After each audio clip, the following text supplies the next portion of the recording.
राज्य दहशतवाद विरोधी पथक म्हणजे एटीएसनं राज्यभरात एकाच वेळी 150हून अधिक ठिकाणी छापे टाकले आणि महाराष्ट्रात सर्वत्र एकच खळबळ उडाली।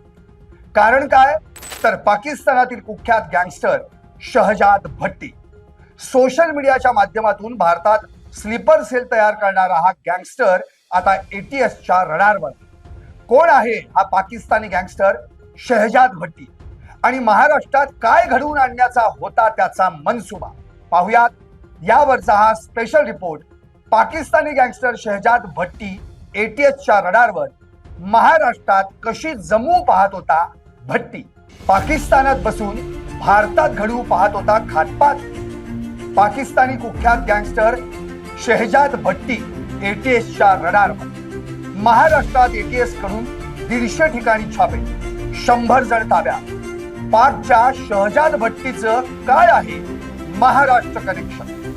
नमस्कार, मी संदीप आणि तुम्ही पाहताय LS मराठी। एटीएसनं राज्यभरात एकाच वेळी मुंबई, पुणे, नागपूर, सांगली, सातारा, छत्रपती संभाजीनगर पर्यंत 150हून अधिक ठिकाणी छापे टाकले, 100हून अधिक जणांना ताब्यात घेतले। नेमकं काय चाललंय? हा शहजाद भट्टी आहे तरी कोण आणि काय आहे त्याचं महाराष्ट्र कनेक्शन? बुधवारी सकाळी 8 वाजल्यापासून महाराष्ट्र एटीएसनं एकाच वेळी राज्यभरात सर्च ऑपरेशन सुरू केलं। मुंबई, ठाणे, कुर्ला, वांद्रे, जोगेश्वरी, नवी मुंबई, मीरा रोड, भाईंदर, सांगली, सातारा, छत्रपती संभाजीनगर, नालासोपारा, अकोला, नांदेड, नाशिक आणि जळगाव अशा प्रमुख शहरांमध्ये धाडी टाकल्या। प्राथमिक माहितीनुसार पाकिस्तानातील गँगस्टर शहजाद भट्टी याच्याशी सोशल मीडियावर संपर्कात असलेल्या 150हून अधिक संशयितांवर एटीएसची नजर होती। या धाड सत्रात एटीएसनं लॅपटॉप, मोबाईल, पेन ड्राईव्ह आणि इतर इलेक्ट्रॉनिक उपकरणं जप्त केली। 100हून अधिक जणांना चौकशीसाठी ताब्यात घेतले। त्यांची बँक खाती आणि आर्थिक व्यवहारांची तपासणी सुरू आहे। या धाड सत्रामागं एटीएसचा उद्देश एकच, पाकिस्तानातून चालणाऱ्या गुन्हेगारी आणि दहशतवादी नेटवर्कला मुळापासून तोडणे। आता हा एटीएसच्या रडारवर असलेला पाकिस्तानी कुख्यात गँगस्टर शहजाद भट्टी आहे तरी कोण? पाहूया। पाकिस्तानी कुख्यात गँगस्टर शहजाद भट्टी आहे तरी कोण? 45 वर्षे वय असलेला पाकिस्तानातील लाहोर मधला कुख्यात गँगस्टर सध्या दुबईत बसून चालवतोय नेटवर्क, डोगर गँग आणि इतर टोळ्यांशी संबंधित। गेल्या काही महिन्यांपासून भारतीय सुरक्षा यंत्रणांच्या रडारवर भारतात दहशतवादी भरती, हेरगिरी आणि गुन्हेगारी नेटवर्क वाढवण्याचे डझनभर गुन्हे दाखल। हा शहजाद भट्टी भारतात कशी जमवू पाहत होता भट्टी, तेही सांगतो। एटीएसच्या माहितीनुसार भट्टी सोशल मीडियाचा वापर करतो। भारतातील बेरोजगार तरुणांना लक्झरी लाईफस्टाईल आणि पैशाचं आमिष दाखवून त्यांना आपल्या जाळ्यात ओढतो। त्यानंतर त्यांच्याकडून कट्टरतावादी प्रचार, टेहळणी आणि गुन्हेगारी कामं करून घेतो। मार्च 2024 मध्ये जालंधरमध्ये युट्यूबर रॉजर संतूच्या घरावर ग्रेनेड हल्ला त्यानंच घडवून आणला। इतकंच नव्हे तर बाबा सिद्दीकी हत्या प्रकरणातील आरोपी झिशान अख्तरला भारताबाहेर पळवून नेण्यात मदत केल्याचा आरोपही त्याच्यावर आहे।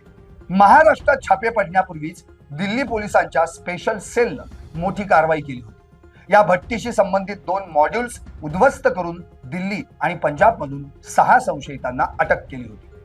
दिल्ली पोलिसांच्या तपासात धक्कादायक माहिती समोर आली। संशयितांनी दिल्लीतील new police lines, Anand Vihar, ISBT, एक रेल्वे स्टेशन आणि अनेक गर्दीच्या बाजारपेठांची रेकी केली होती। या ठिकाणांचे व्हिडिओ त्यांनी बंदी घातलेल्या मेसेजिंग ऍपद्वारे थेट भट्टीला पाठवले होते।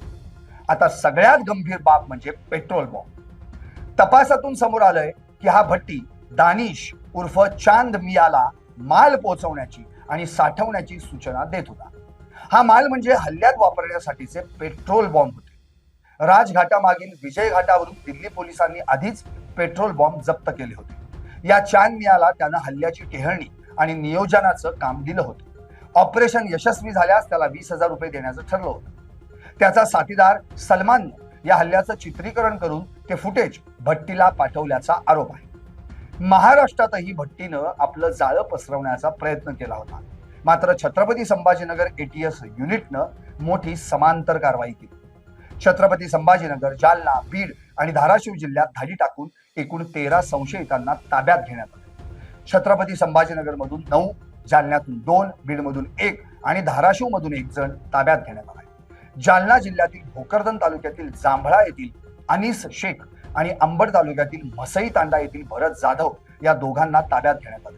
त्यांनी भट्टीच्या सोशल मीडिया युजर आयडीशी संपर्क साधण्याचा प्रयत्न केल्याचा संशय आहे. एटीएसला असाही संशय आहे की हे तरुण प्रत्यक्ष आणि अप्रत्यक्षरित्या पाकिस्तानातील गुन्हेगारांच्या संपर्कात होते.